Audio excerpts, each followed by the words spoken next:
illegal immigrants are voting.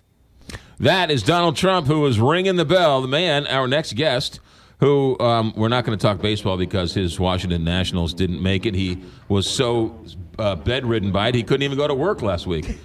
Trey Hardin, ABC News political analyst. Sorry to see the news, my friend. No,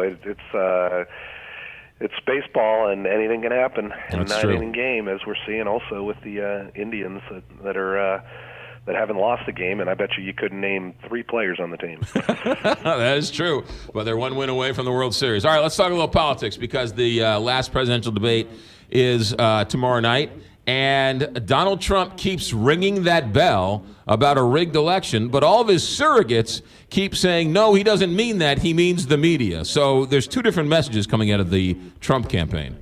Well, it's because you can never really get a coherent message or sentence, frankly, coming out of Donald Trump. So I would defer to the surrogates on this one. But, listen, he has needed a way, because of how bad his last few weeks have been, he's needed a way to even go back and re-energize, rejuvenate his loyal army of passionate voters that are out there, because even those were starting to kind of pull back in light of what had happened over the last few weeks and seeing the realities of a likely loss in November. So this appeals to them, obviously, because it's consistent with his whole messaging of the political system, the institution of politics is broken, we need to fix it, or we need to blow it up, and that works with that group. So when he talks about rigged election, it works with that group, but it doesn't mean he's going to add any voters. In fact, he could probably subtract voters by doing this in terms of independents and undecideds. McGraw, the crazy thing is, you and I both know this, that there's such an irony here in so many levels, but if there was any other Republican running against Hillary Clinton, it would be a landslide victory for the Republicans. And ironically, if there was any other Democrat other than Hillary Clinton running against Donald Trump, we wouldn't even be talking about this race anymore, because it would be over as well. I mean, you just have 2 of the most unpopular people ever to run for this position.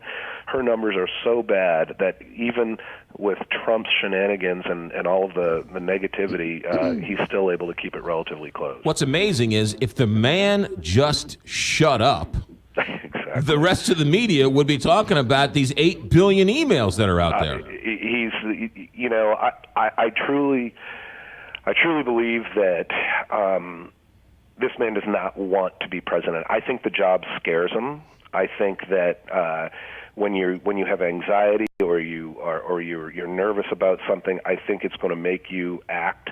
It's not going to make you handle a situation necessarily the way that you should or want to, or maybe have in the past. And I just personally believe, and I can also kind of verify it from the various conversations others in the party have had with his team, that it's just not something he ever thought would happen, that it's totally about building his brand and his ego, and that he just, I think the job, scares him, so he's almost sabotaging his own campaign. I can tell you, and I won't go into too much detail right now, but just stay tuned. I mean, there is another bombshell that's to come out here in the next week or so that I can confirm with a couple of sources, that is really going to put him in a worse situation than he is now in terms of audio tape of some things that he had said in the past.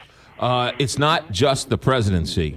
The Senate is in serious peril. Our own Roy Blunt is fighting for his life in a re-election battle here. It looks like the Senate might go to the Democrats, which means the only reason to vote for Donald Trump was the Supreme Court. And not only is he going to lose the presidency, but he's going to lose the Senate as well, which then confirms Supreme Court justices. Well, it's true, but I will say this. I think that if these things that have happened to Trump over the last couple of weeks, if they had happened 2 weeks from now, or they had happened maybe with 2 weeks ago before the election, I would say that the Senate races would be in just dire straits for the Republican Party. But because they happened early enough for these candidates to basically disavow and disassociate and disown Donald Trump, I think that there's been enough time for to get them to appeal to many Republican voters that say,